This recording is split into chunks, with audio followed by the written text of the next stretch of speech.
तो इसलिए वो हरियाणा वालों को अच्छी तरह जानते हैं। अब इन्होंने इतनी अच्छी कविता पिता पे सुनाई, इनके पिता ऐसे हैं तो लिख दी।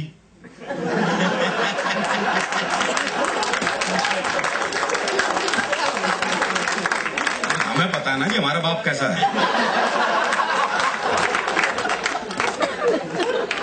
हरियाणा में तो बाप बेटे की संबंध भी हास्य रस्मी है। वो एक बेटा रात को 9 से 12 पिक्चर देखने जा रहा था, तो बाप ने कहा अगर जागता हुआ हूं तो दरवाजा खोल दूंगा, लेकिन अगर सोते को जगा दिया तो फिर नहीं खोल लूं। अब वो रात को 1 बजे लड़का वापिस आया, तो बोले कैसे पता लगे बापू सोवे है जाग गए है? तो अगले ने चौकीदार की आवाज बनाई, बोले राम प्रसाद सोवे है जाग गए है? बोले जागू हूं। बोले जाग गए तो खोल दे।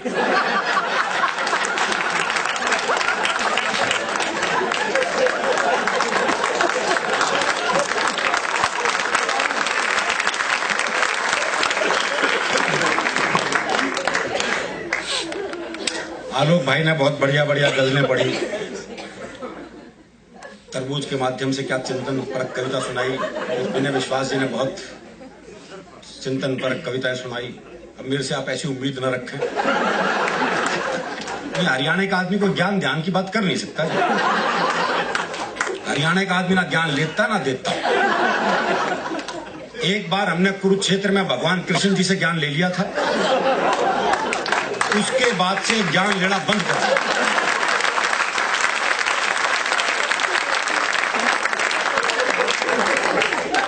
भाई जिसने कृष्ण जी से ज्ञान ले लिया वो आजकल के नालतू फालतू बाबाओं से ज्ञान लेगा क्या? आजकल तो कोई भी टीवी चैनल खोल लो, कोई ना कोई बाबा ज्ञान देता मिलता है। अच्छा, जिसे टीवी पे मौका नहीं मिलता हो बाहर ढूंढता फिर है। वो हरियाणा में एक बाबा जी सुबह से परेशान, कोई मिला ही नहीं जिसे ज्ञान दे सके। सुबह से शाम हो गई तो शाम को देखा एक छोरा हाथ में दिया जलाए आ रहा है। बाबा ने सोचा मिल गया मौका। बोले बेटे तुम्हें पता है ज्योति कहां से आती है? बाबा ने सोचा ये जवाब देगा और मैं प्रवचन। लेकिन छोरा हरियाणा का था जी, उसने मारी दिया का फूंक। बोले बाबा ये बताइए ज्योति गई कहां?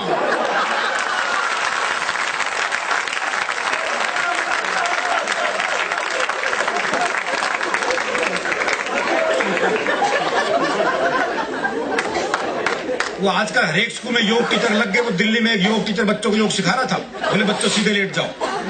बच्चे सीधे लेट गए। बोले अपने पैरों से साइकिल चलाओ। वो सारे साइकिल चलाने लगे।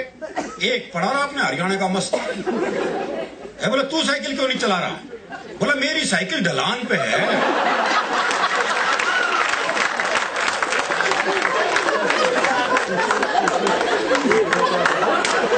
सिखा लो इन्हें योग। दरअसल ये आजकल के बच्चे साहब टीवी कंप्यूटर युग के बच्चे हैं। बल्कि मैं तो कहता हूं 1990 के बाद से बच्चे तो पैदा ही नहीं हो रहे, बाप ही पैदा हो रहे। इनसे बहस कर ही नहीं सकता। वो क्लास में टीचर ने सवाल कर दिया, बोले जिसे सुनाई नहीं देता उसे क्या कहते हैं? तो एक बच्चा खड़ा होकर बोला जिसे सुनाई नहीं देता उसे तो कुछ भी कहो।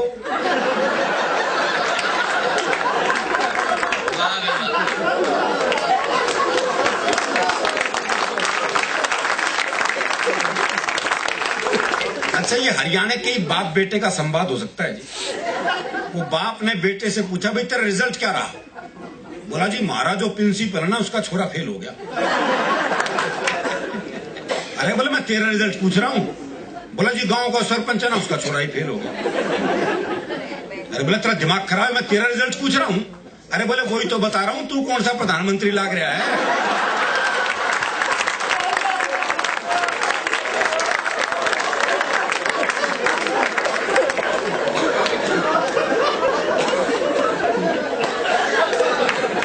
अच्छा, हरियाणा में ये वृद्धाश्रम की भी समस्या नहीं मिलेगी आपको। आप हरियाणा में काम कर रहे हो जी, वहां ये वृद्धाश्रम की समस्या नहीं है। हरियाणा में अगर बूढ़े को पता लग जाए कि बेटा मुझे वृद्धाश्रम में छोड़ के आने वाला है, तो बाप खुद बेटे को अनाथालय छोड़िए। क्या बोले जमा कर लो इसने, मेरा ना आयो।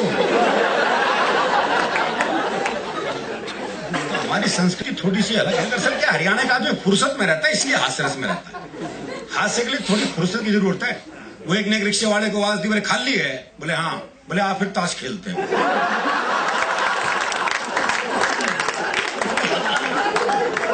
इतनी फुर्सत जरूरी है।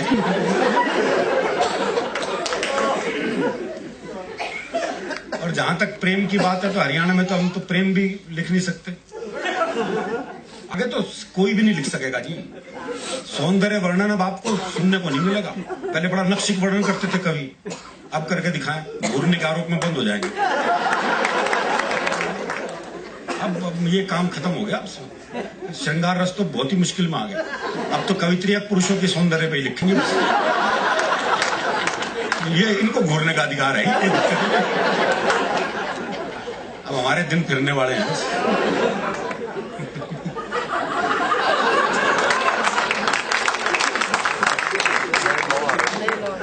अच्छा, हरियाणा में तो प्यार भी जो है वो ब्याह के बाद ही होता है। ब्याह से पहले प्यार कर ले तो हम तो पेड़ पे लटके मिलते हैं। तो हमारे हरियाणा में तो प्रेम बड़ा मुश्किल है। वो एक लड़के ने एक लड़की से कहा, बोले मैं तेरे से ब्याह करना चाहता हूं। तो लड़की बोली, ये पुराना तरीका है, किसी नए ढंग से प्रपोज कर। तो लड़का बोला, ऐसा है तू मेरे छोरे से अपनी चिता में आग लगवाना पसंद करेगी?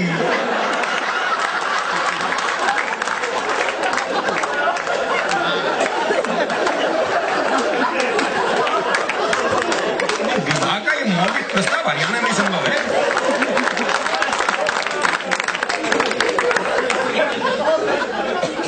वो एक लड़के ने एक लड़की से कह दिया आई लव यू। लड़की ने मारा खींच के थप्पड़। बोले फिर से कहिए। बोले जब सुना ही नहीं था तो मारा क्यों?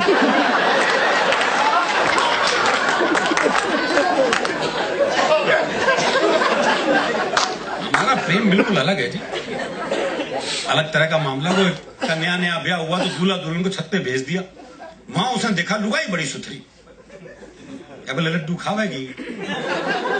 देखो ये प्रैक्टिकल बात। अगला जो ला सकता वही पूछ रहा है।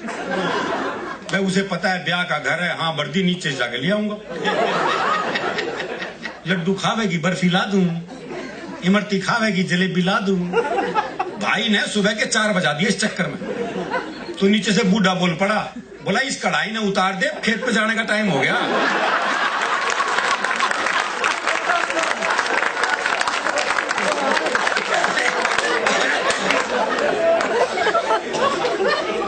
वो मेरे एक दोस्त हैं प्रहलाद जी, उनकी पत्नी का अपहरण हो गया।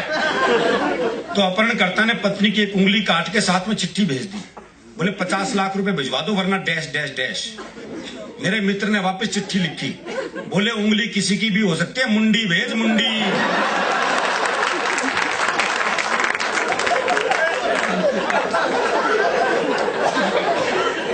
हमारा प्रेम भी बिल्कुल अलग तरह का है। वो एक ने अपने दोस्त को फोन किया, बोले यार शिमला जा रहा हूं, पत्नी को साथ लेके जा रहा हूं और सोच रहा हूं जाते हुए उसे किसी खाई में धक्का दे दूं। तो दोस्त बोला यार मेरी वाली भी ले जा। बोले ले तो जाऊंगा, अगर बुरा नहीं माने तो उसे वापसी में धक्का दे दूं।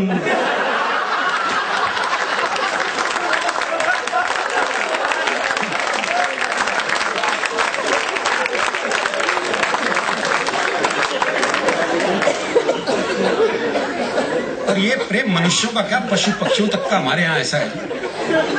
वो मेरा एक दोस्त है जिसने तोती पाली। आज दुनिया तोता पाते हो, तोती पाली। 3 दिन के लिए तो कहीं बाहर जाना था। बोले यार क्या करूं, कौन दाना पानी देगा, बड़ा चिंतित हूं। मैंने कहा मेरे घर छोड़ जा, 2 तोते हैं, उन्हें दाना पानी देता हूं, इसे भी दे दूंगा। बोला भाई तेरे 2 तोतों के बीच अपनी तोती छोड़ दूं ना। मैंने कहा नहीं यार मेरे तोते बड़े धार्मिक हैं, तो खुद देख ले आके। अच्छा उसने देखा बकायदा गीता के श्लोक पढ़ रहा हूं, एक कुरान की आयतें पढ़ रहा हूं। बोले बड़े धार्मिक है, कोई खतरा नहीं। उसने तोती छोड़ दी। जैसी तोती पिंजरे में गई तो एक तोते दूसरे को कोहनी मारी। अरे बोले पूजा पाठ बंद कर, दुआ कबूल हो गई।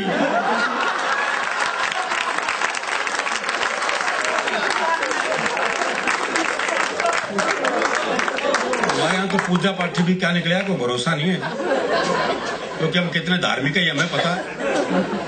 जब हम मंदिर जाते हैं जूते ऐसी जगह उतारते हैं जहां से भगवान भी दिखते हैं और जूते भी। बल्कि जूतों का दिखना ज्यादा जरूरी है।